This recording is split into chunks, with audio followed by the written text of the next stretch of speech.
التكميم الصمامي مش نسن سليف.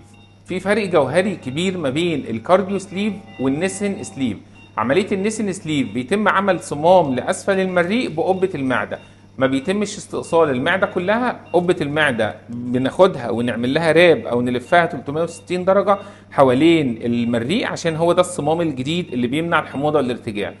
الكارديو سليف او التكميم الصمامي بيتم استئصال قبة المعدة تماما زي عملية التكميم العادية، والصمام الجديد اللي احنا بنعمله بغرز جراحية بطريقة يعني طريقة مهنية